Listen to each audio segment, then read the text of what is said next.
Hello dears, welcome back to my channel. അപ്പോൾ പുതിയ വീഡിയോയിലേക്ക് എല്ലാവർക്കും സ്വാഗതം. അപ്പോൾ ഇന്നത്തെ റെസിപ്പി എന്താണെന്ന് വെച്ചാൽ കഞ്ഞിര വെള്ളത്തുകൊണ്ടുള്ള ഒരു ഹൽവ റെസിപ്പിയാണ്. ഞാൻ ആദ്യമായിട്ടാണ് ഇങ്ങനൊരു ഹൽവ ട്രൈ ചെയ്യുന്നത്. അപ്പോൾ കുറച്ച് ദിവസമായി വിചാരിക്കുന്നു, അപ്പോഴും ഒരു സാധനം ഉണ്ടാകുമ്പോഴും ഒരു സാധനം ഉണ്ടാവില്ല. അപ്പോൾ അങ്ങനെ ഇന്ന് എല്ലാ സാധനങ്ങളും ഒത്തു വന്നതുകൊണ്ട് ഹൽവ ട്രൈ ചെയ്യാമെന്ന് വിചാരിച്ചു. പിന്നെ നമ്മൾ ഏകദേശം ആൾക്കാരൊക്കെ ഈ കഞ്ഞിര വെള്ളം, കൂടുതൽ ആൾക്കാർ ബോയിൽ റൈസിൻ്റെ വെള്ളം എന്തായാലും നമ്മൾ വേസ്റ്റ് ചെയ്യുന്നതായിരിക്കും. അപ്പോഴതിൽ നിന്നൊക്കെ നമുക്കൊരു ഹെൽത്തി ആയിട്ടുള്ള സാധനം ഉണ്ടാക്കാമെന്ന് പറഞ്ഞാൽ വലിയൊരു കാര്യമാണ്. അപ്പോൾ ഞാൻ വിചാരിച്ച് ഇന്ന് അതൊന്ന് ട്രൈ ചെയ്യാമെന്ന്. പക്ഷേ സക്സസ് ആയിട്ട് കിട്ടി, അതുകൊണ്ട് വളരെയധികം സന്തോഷമുണ്ട്. പിന്നെ നമുക്ക് പെട്ടെന്ന് തന്നെ വീഡിയോയിലോട്ട് പോകാം. അപ്പം ഞാനിത് തിളക്കാൻ വെച്ചിട്ടുണ്ട് കഞ്ഞിര വെള്ളം. അപ്പോൾ കഞ്ഞിര വെള്ളം തിളക്കാൻ വെക്കുന്ന സമയത്ത് ഞാനൊരു ബൗളിൽ കുറച്ച് കഞ്ഞിര വെള്ളം വേറെ മാറ്റി വെച്ചിട്ടുണ്ടായിരുന്നു.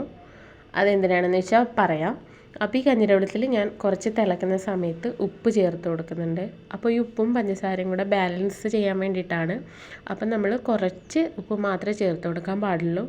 പിന്നെ ഏകദേശം നന്നായിട്ട് തിളച്ച് വരുന്ന സമയത്ത്, ഈ ഒരു സമയം എന്ന് പറഞ്ഞാൽ നമ്മൾ സ്പൂൺ കൊണ്ടോ അല്ലെങ്കിൽ വിസ്കോ ഫോർക്കോ എന്ത് വെച്ചിട്ടാണെങ്കിലും ഇളക്കിക്കൊണ്ടിരിക്കുക.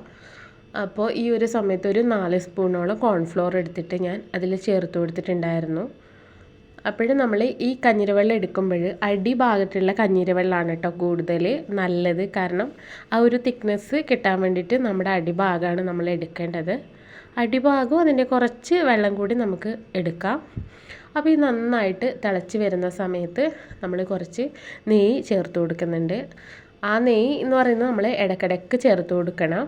അപ്പോൾ ചേർത്ത് കൊടുത്ത് നന്നായിട്ട് കൈ വിടാതെ നമ്മൾ ഇളക്കിക്കൊണ്ടിരിക്കണം. അല്ലെങ്കിൽ പിന്നെ നമ്മുടെ കോൺഫ്ലോർ കട്ട കെട്ടാൻ സാധ്യതയുണ്ട്. അപ്പോൾ ഈ കോൺഫ്ലോർ ഞാൻ ചേർത്ത് കൊടുത്തത് നമ്മൾ നേരത്തെ എടുത്ത് വെച്ചിട്ടുള്ള കഞ്ഞിര വെള്ളത്തിലാണ്. അപ്പോൾ കോൺഫ്ലോർ ഒരിക്കലും ഡയറക്റ്റ് ഒന്നിൽ നമ്മൾ ചേർത്ത് കൊടുക്കാൻ പാടില്ല, കാരണം അത് പെട്ടെന്ന് കട്ട കെട്ടും. അപ്പോൾ ഇങ്ങനെ ആകുമ്പോൾ ഇളക്കി വെള്ളത്തിൽ മിക്സ് ചെയ്തിട്ട് വേണം ഇതിലോട്ട് ഒഴിച്ചു കൊടുക്കാൻ. കോൺഫ്ലോർ ചേർത്ത് കൊടുത്താൽ പിന്നെ സ്പൂണ് നമ്മൾ എടുക്കാൻ പാടില്ല. എന്താണെന്ന് വെച്ചാൽ പെട്ടെന്ന് കട്ട കിട്ടും. അപ്പോഴും നമ്മൾ ഏകദേശം ഈ ഒരു രൂപത്തിൽ എത്തിയിട്ടുണ്ട്. അപ്പോഴും ഞാൻ നെയ്യ് എന്ന് പറയുന്നത് ഒരു വലിയൊരു ബൗൾ നിറച്ച് നെയ്യ് ഞാൻ ഒഴിച്ചു കൊടുത്തിട്ടുണ്ടായിരുന്നു. പിന്നെ അതിൻ്റെ കൂടെ തന്നെ പഞ്ചസാര ഒരു 6-7 ഒരു 9-10 സ്പൂണോളം പഞ്ചസാരയും കൂടെ ചേർത്ത് കൊടുത്തിട്ടുണ്ട്. പിന്നെ പഞ്ചസാരയുടെ അളവൊന്നും നമുക്ക് പറയാൻ കഴിയില്ല, കാരണം ഓരോരുത്തരുടെ മധുരത്തിനനുസരിച്ചിട്ടായിരിക്കും. പിന്നെ ഹൽവ എന്നൊക്കെ പറയുമ്പോഴേ നമ്മൾ കുറച്ച് മധുരം വേണം ഹൽവയ്ക്ക്. അപ്പോൾ അതൊക്കെ നിങ്ങളുടെ ഇഷ്ടത്തിനനുസരിച്ചിട്ട് പഞ്ചസാര ചേർത്ത് കൊടുക്കാം. പിന്നെ ലാസ്റ്റ് ഒരു ഘട്ടം എത്തുമ്പോഴാണ് കേട്ടോ നമ്മൾ ഈ കളർ ചേർത്ത് കൊടുക്കുന്നത്. അപ്പോൾ നമ്മൾ കോൺഫ്ലോർ കുറച്ചധികം ചേർത്ത് കൊടുത്താൽ മാത്രമേ നമുക്ക് ഈ ഒരു കൺസിസ്റ്റൻസിയിൽ നമുക്ക് എടുക്കാൻ പറ്റൂ. അപ്പോഴേ ലാസ്റ്റ് നമ്മൾ കുറച്ച് കാഷ്യൂനട്ടും, പിന്നെ നിങ്ങളുടെ കയ്യിലുള്ള എന്ത് ഡ്രൈ ഇൻഗ്രീഡിയൻസ് ആയാലും ഫ്രൂട്ടായാലും നമുക്ക് ചേർത്ത് കൊടുക്കാവുന്നതാണ്. ഞാനിവിടെ ചേർക്കുന്നത് കുറച്ച് ടൂട്ടി ഫ്രൂട്ടിയും, അത് ഗ്രീൻ കളറാണ് കേട്ടോ. ഗ്രീൻ കളറാണ് എൻ്റെ കയ്യിലുണ്ടായിരുന്നത്. അപ്പോൾ ആ ഗ്രീൻ കളർ ടൂട്ടി ഫ്രൂട്ടിയും പിന്നെ കുറച്ച് കാഷ്യൂനട്ടുമാണ് ഞാൻ ചേർത്ത് കൊടുത്തത്. പിന്നെ നമ്മുടെ കറുത്ത വെള്ള എള്ളൊക്കെ ഉണ്ടെങ്കിൽ ചേർക്കുന്നത് വളരെ നല്ലതായിരിക്കും. കറുപ്പായാലും കുഴപ്പമില്ല, പക്ഷെ വെള്ളയാകുമ്പോൾ നമുക്ക് പ്രത്യേകിച്ചൊന്ന് കാണാൻ പറ്റുമല്ലോ വെള്ള കളറാകുമ്പോൾ. അപ്പം നമ്മൾ കൊടുക്കുന്ന കളറിനനുസരിച്ചിട്ടുള്ള ഇതൊക്കെ ആണെങ്കിൽ നമുക്ക് കുറച്ചുകൂടി ഗാർണിഷൊക്കെ ചെയ്യുമ്പോൾ ഫോട്ടോ ഒക്കെ എടുക്കുമ്പോൾ നല്ല ഇതിൽ കിട്ടും. അപ്പോൾ ഞാൻ ലാസ്റ്റ് ടൂട്ടി ഫ്രൂട്ടിയും കൂടെ ചേർത്ത് കൊടുത്തു. അപ്പോൾ നമ്മുടെ ഗ്യാസ് ഓഫ് ചെയ്തിട്ടുണ്ട്. അപ്പം ഞാൻ ഇതുപോലെ ഒരു കേക്കിൻ്റെ ഒരു മൗൾഡിലൊക്കെയാണ് കേട്ടോ ഒഴിച്ചു കൊടുക്കുന്നത്. അതിൻ്റെ ഇടയിൽ കുറച്ച് നെയ്യ് തടവി കൊടുത്തിട്ടുണ്ട്. അപ്പോൾ ഇതാ ടൂട്ടി ഫ്രൂട്ടിയൊക്കെ ഒഴിച്ച് ഒന്ന് സെറ്റായിട്ട് ഇപ്പം തന്നെ ഏകദേശം ഒന്ന് സെറ്റായിട്ടുണ്ട് കേട്ടോ.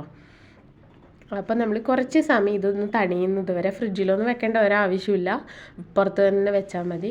അപ്പോൾ നമ്മൾ ഏകദേശം തണിഞ്ഞതിന് ശേഷം നമുക്ക് കട്ട് ചെയ്യുന്നത് എങ്ങനെയാണെന്ന് നോക്കാം കേട്ടോ.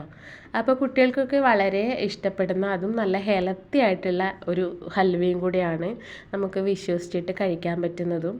അപ്പോൾ ഇനി ആരും ഇതുപോലുള്ള കഞ്ഞിര വെള്ളമൊന്നും കളയാതെ, നമുക്ക് കുറേ വെറൈറ്റീസ് ഉണ്ട് കേട്ടോ യൂട്യൂബിലെ പല വീഡിയോസിലും നമ്മൾ കാണുന്നുണ്ട്.